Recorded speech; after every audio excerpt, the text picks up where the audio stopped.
हमने पढ़ ली। आगे चलते हैं। इंट्रोडक्शन भी हमने पढ़ लिया। एंटरप्रेन्योर कौन होता है? एंटरप्रेन्योर वो होता है जो बिजनेस आइडिया जनरेट करता है और उसका इम्प्लीमेंटेशन करके एक बिजनेस जनरेट बनाता है, अपना बिल्ड करता है और उसको कुछ एम्प्लॉयमेंट देता है।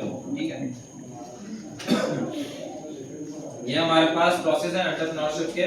कौन कौन से हैं? Generate idea, business planning, financing का बिजनेस। आइडिया जनरेट करना मतलब कोई थिंकिंग आई आपके दिमाग में कि यार मुझे ना ये कंपनी खोलनी चाहिए, एक सॉफ्टवेयर हाउस खोलना चाहिए। आपके दिमाग में क्या चल रहा है अभी?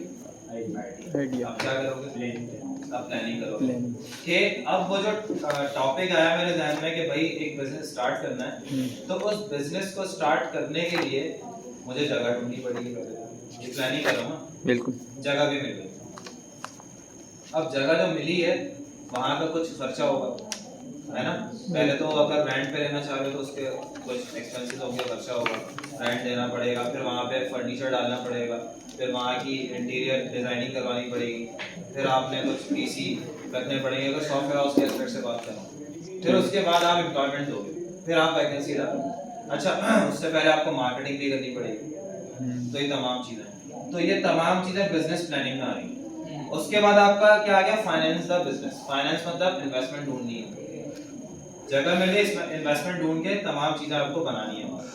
इन्वेस्टमेंट का बंदा भी मिल गया, फाइनेंस भी मिल गया आपको। ठीक है, उसके बाद बिजनेस क्रिएशन। अब आप क्या करोगे? बिजनेस को स्टार्ट करोगे, मतलब वो जो मैंने बताया फर्नीचर डालोगे, तमाम चीजें, ये बिजनेस क्रिएशन का। फिर बिजनेस मैनेजमेंट के, अब बिजनेस जो एक खड़ा हो चुका है आपको मैनेज, उसकी मैनेजमेंट करनी है। उसकी मैनेजमेंट किस तरीके से करनी है कि फॉर एग्जांपल कितना सामान आया, कितने पीसी आ चुके हैं, कितने पीसी यूज में। ठीक है, इसके अलावा अगर किसी पीसी के अंदर कोई चीज की नीड है, एसएसडी की नीड है, वो डाली। ठीक है, इसके अलावा कितना अभी हमारे पास रेवेन्यू जनरेट हुआ। अब उस रेवेन्यू जनरेट होने के बाद उसका कितना परसेंट ऑफिस में लगाना है, कितना परसेंट एम्प्लॉय में डिस्ट्रीब्यूट करना है, और कितना परसेंट डिस्ट्रीब्यूशन के बाद आपने क्या करना है? उसको मजीद अपने लिए रखना है। तो ये तमाम चीजें क्या होंगी? ये तमाम चीजें आपकी मैनेजमेंट में आ जाएगी, बिजनेस मैनेजमेंट। ठीक है, अच्छा उसके बाद आगे चलते हैं। फिर बिजनेस की ग्रोथ देखनी है। अब ग्रोथ के एस्पेक्ट से बात करें तो मैनेजमेंट तो आपकी ये हो गई। अब ग्रोथ के एस्पेक्ट से बात करेंगे तो ग्रोथ क्या हो गई?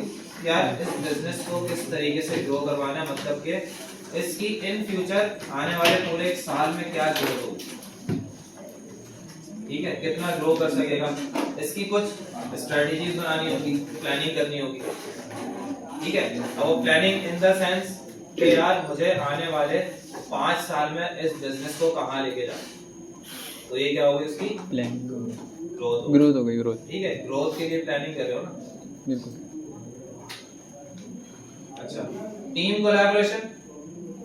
जब तक किसी बिजनेस के अंदर टीम की कोलैबोरेशन नहीं होगी तब तक वो बिजनेस कामयाब नहीं हो सकता।